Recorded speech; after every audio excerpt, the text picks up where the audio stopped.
Plans for the airport in Middleton are concerning some people who live nearby. They think the city is planning an expansion that could impact their lives and their property. Amy Reid joins us now with what the city is doing and why residents are worried. A few months back, we told you about Middleton beginning exploration for a master plan for the airport. Now that process has gotten started, people are concerned the city already knows what it wants, despite residents wanting things to stay the same.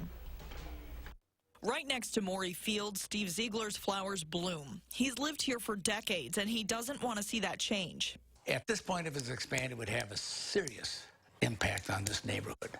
He says if the master plan for the neighboring airport includes an expansion, he and his neighbors could lose their homes. It's not like there's extra city land available here. This is like land taking of people that do not want their land taken, whether it's farmers or residences or whatever, in those two townships having no choice because eventually it comes under an eminent domain.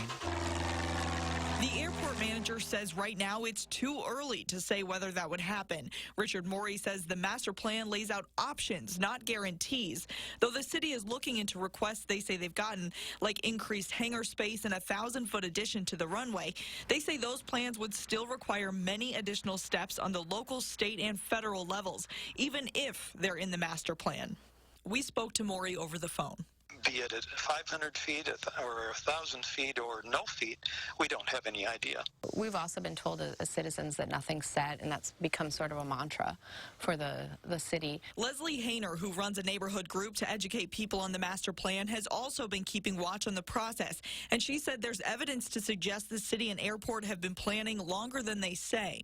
So I think there are a number of data points there historically in this process that show that they've been ramping up for this for quite some time. And so that leads the citizenry to believe that maybe there's a lack of transparency.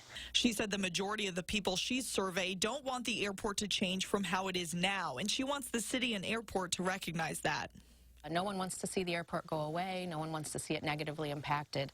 But we do feel like this airport is at a tipping point.